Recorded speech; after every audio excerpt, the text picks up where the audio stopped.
Assalamualaikum warahmatullahi wabarakatuh. Innal hamdalillah nahmaduhu wa nasta'inuhu wa nastaghfiruh wa na'udzu billahi min syururi anfusina wa min sayyiati a'malina may yahdihillahu fala mudhillalah wa may yudlil fala hadiyalah. Asyhadu an la ilaha illallah wa asyhadu anna Muhammadan abduhu wa rasuluh.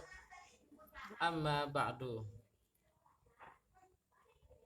Kaum muslimin yang semoga selalu dirahmati dan dilindungi oleh Allah Subhanahu wa taala. Pada kesempatan siang menjelang sore hari ini kita akan membahas kitab yang berjudul Mulakhas Fisar Kitab Tauhid karya Syekh Dr.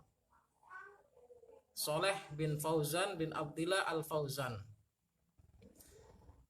Pada sore hari ini yang kita akan bahas adalah mengenai ancaman yang berat bagi dukun, peramal, dan yang sejenisnya. Dan juga bagi orang-orang yang mendatangi mereka dan juga mempercayai terhadap mereka. Baik, langsung kita lanjut, kita bacakan kitab Syarah Kitab Tauhid, Al-Mulakhas Fisar Kitab Tauhid. Bismillahirrahmanirrahim. Babu ma jaa, babnya apa yang datang, fil kuhani, di dalam kuhan. Kuhan, al-kuhan jam'u kahin. Kuhan ini adalah jamak dari kahin. Siapakah kuhan itu? Wa huwa alladhi yukhbiru anil mughayyibat fil mustaqbal. Yaitu orang yang mengabarkan tentang perkara-perkara yang gaib mengenai masa depan. Jadi seseorang yang mengabarkan tentang perkara-perkara yang gaib di masa yang akan datang, seperti peramal yang meramalkan akan terjadi sesuatu di masa depan, itulah kahin. I'timadan alal isti'anati bisyayatin, yang mana kahin ini, peramal ini, dia bersandar meminta pertolongan kepada setan. Jadi dalam dia meramal, mengetahui perkara-perkara yang gaib, sesuatu yang akan datang, yaitu dengan cara dia bersandar dengan meminta pertolongan kepada setan. Dan juga saya menjelaskan yang dimaksud dalam bab ini maja'a fil kuhan ay minat taulidi wal wa'id. Jadi dalam bab ini akan membahas tentang ancaman yang keras. Ancaman yang keras bagi para dukun, peramal, dan yang sejenisnya. Dan juga bagi orang-orang yang mendatanginya. Rawah Muslim fi sahihihi. Imam Muslim dalam sahihnya meriwayatkan an ba'di aswajin Nabi sallallahu alaihi wasallam, dari sebagian istri Nabi sallallahu alaihi wasallam, yaitu Hafsah. Ani Nabi, dari Nabi sallallahu alaihi wasallam, qala, bersabda Nabi bersabda, man barang siapa ata yang mendatangi dia, arrafan pada arraf, arrafan pada arraf. Araf yaitu sebagaimana dijelaskan oleh Imam Al-Baghawi. Jadi Imam Al-Baghawi beliau menjelaskan yang dimaksud dengan arraf yaitu alladzi yadda'i ma'rifatal umur bimuqaddimat, yaitu orang yang mengaku mengetahui perkara-perkara yang gaib dengan melakukan pendahuluan-pendahuluan, dengan melakukan isyarat-isyarat tertentu. Yastadillu biha 'alal masyrub wa makanid dhallah wa nahwi dzalik. Yang mana dengan ritual-ritual tadi, isyarat-isyarat tadi itu dijadikan sebagai landasan untuk mengetahui sesuatu yang dicuri, barang yang dicuri, dan juga untuk mengetahui barang yang hilang. Nah, itu yang disebut dengan arraf.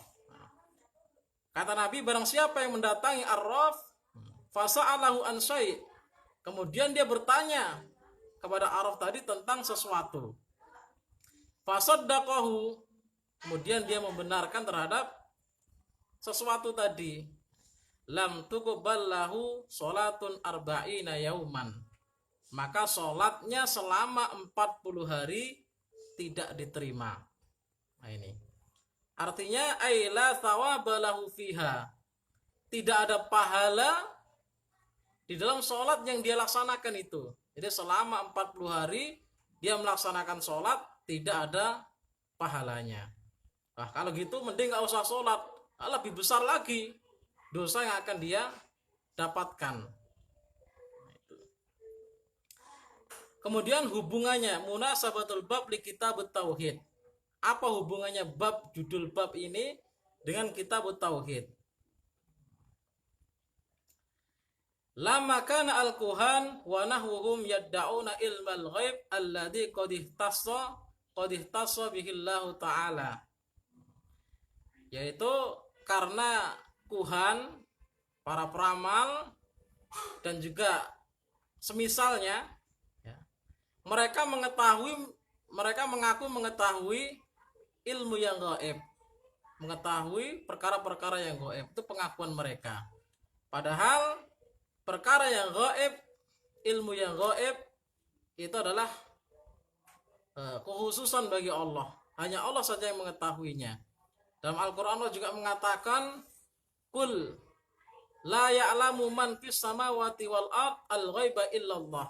Katakan Muhammad, tidak ada yang mengetahui, tidak ada orang yang mengetahui baik di langit maupun di bumi ini pada perkara yang gaib kecuali hanya Allah saja. Jadi tidak ada yang mengetahui selain Allah. Wa dzalika da'wa musyarakatillahi ta'ala fi ilmil ghaib. Yang mana mereka juga mengaku sama-sama dengan Allah dalam mengetahui perkara-perkara yang gaib. Nah ini berarti dia menyamai Allah dalam mengetahui perkara-perkara yang gaib. Maka hukumnya ini adalah suatu kesyirikan. Karena tidak ada yang mengetahui sesuatu yang gaib kecuali hanya Allah saja. La ya'lamul ghaiba illallah. Tidak ada yang mengetahui sesuatu yang gaib kecuali hanya Allah saja.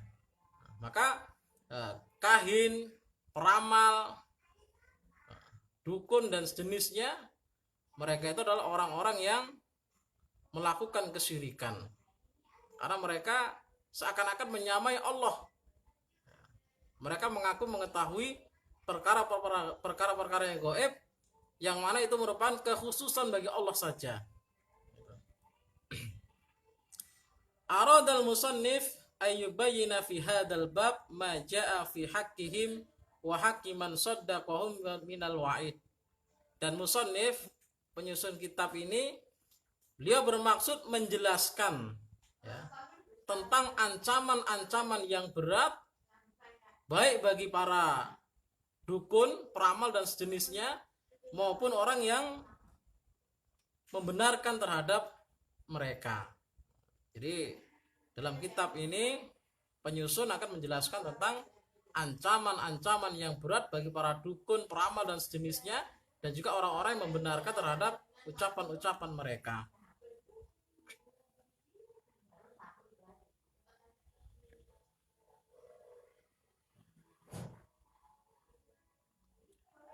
Al-makna al-ijmali lil hadis. Makna secara global dalam hadis di atas, yubayyinu sallallahu alaihi wasallam al-mutaratiba ala dhihabi ilal kuhan wa nahwihim li su'alihim anil mughayyabat allati la ya'lamuha illallah.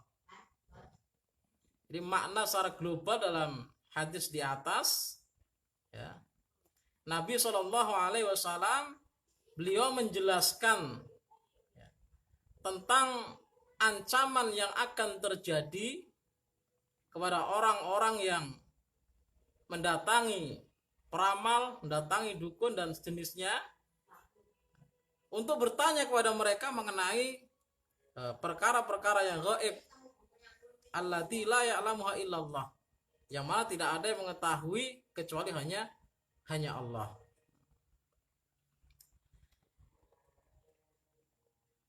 Yaitu anna jazaa'a man fa'ala dzalik, pembalasan bagi orang yang mengerjakan demikian itu, yaitu mendatangi dukun, bertanya kepada mereka tentang perkara yang gaib, dan juga membenarkan ucapan mereka, mempercayai ucapan mereka.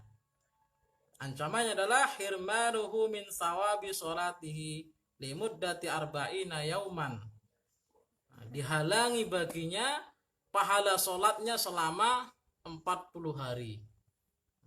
Jadi orang yang mendatangi dukun, bertanya kepada mereka tentang perkara-perkara yang gaib,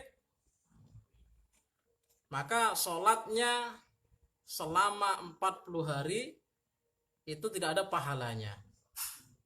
Pahalanya terhalang. Litalabbusihi bil maksiyah, karena perbuatan maksiat yang dia lakukan.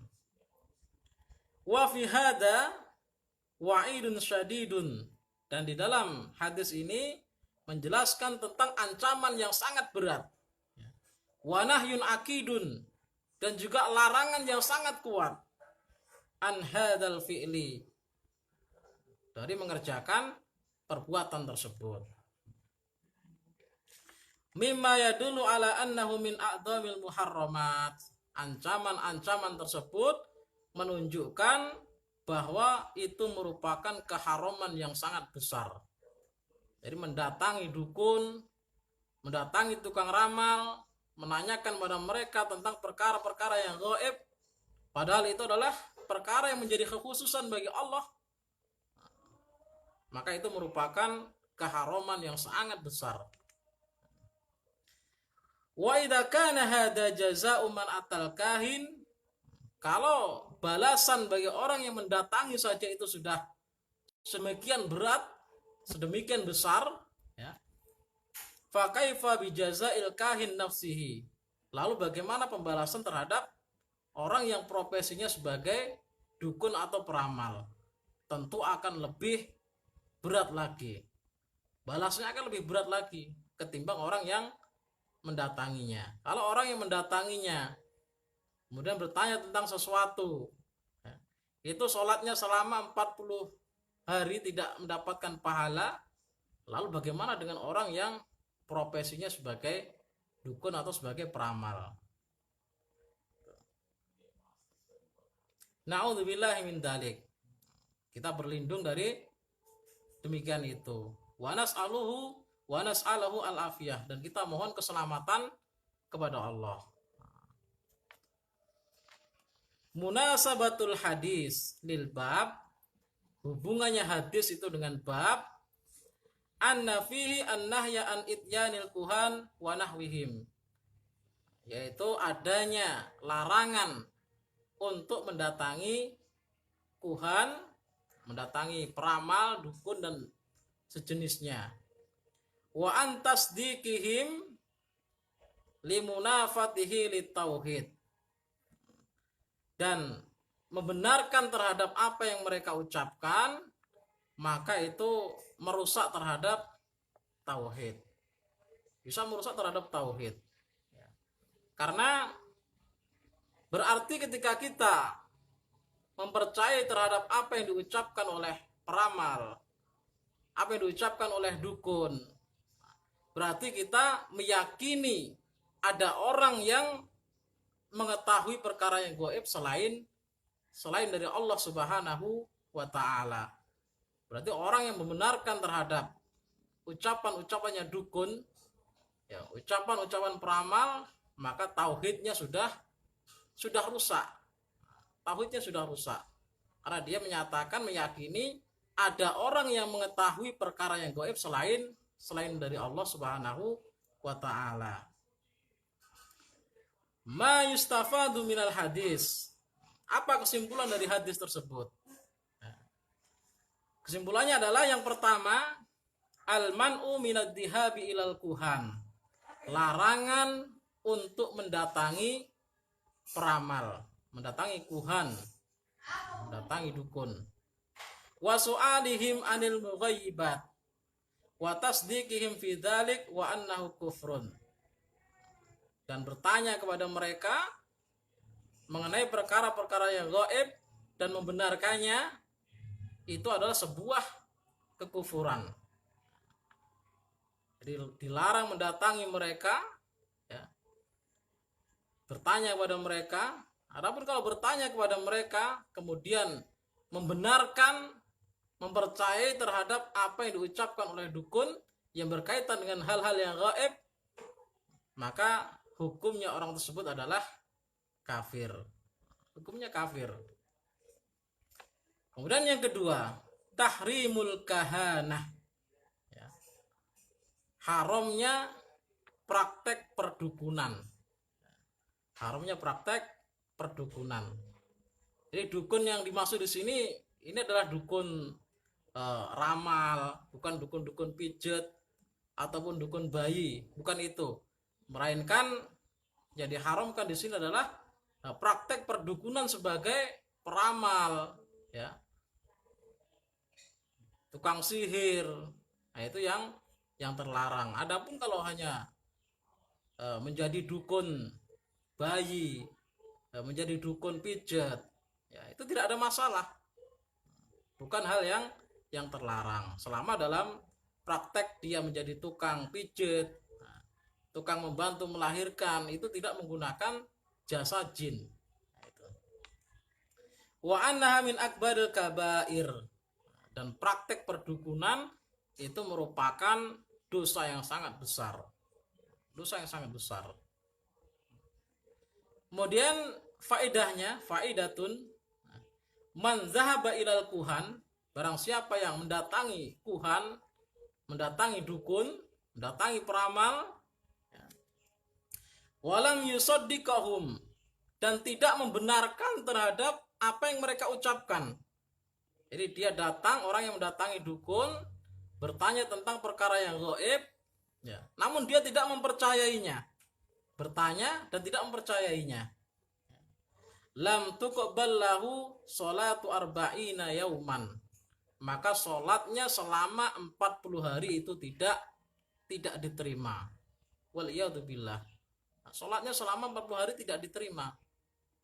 Dia sholat jengkang-jengking, ya, selama 40 hari itu dia tidak mendapatkan pahala. Tidak dapat pahala. Kalau nggak sholat, lebih besar lagi ancaman dosanya. Kama jaa fi dzalikal hadisul akhar. Dalam hadis yang lain juga disebutkan, ya, wa amma man saddaqahum faqad kafara bima unzila ala Muhammad sallallahu alaihi wasallam. Adapun orang yang, dalam hadis lain dijelaskan, adapun orang yang membenarkan, mempercayai terhadap apa yang diucapkan oleh para dukun, yang diucapkan oleh para peramal, maka hukumnya faqad kafara bima unzila ala Muhammad. Dia telah kafir terhadap apa yang diturunkan kepada Nabi kita Muhammad sallallahu alaihi wasallam. Jadi hanya bertanya saja, entah dia tidak membenarkan, hanya bertanya saja dia tidak membenarkan ucapannya. Dukun itu nggak percaya, itu sholatnya selama 40 hari tidak diterima, tidak dapat pahala. Nah, kalau dia membenarkan, percaya, maka hukumnya dia adalah kafir. Demikian, insya Allah lain kesempatan kita lanjutkan di dalil-dalil yang selanjutnya mengenai masalah ancaman bagi dukun dan juga orang-orang yang mendatangi mereka dan mempercayai mereka. Demikian kita sudahi terlebih dahulu. Wabillahi taufik. Assalamualaikum warahmatullahi wabarakatuh.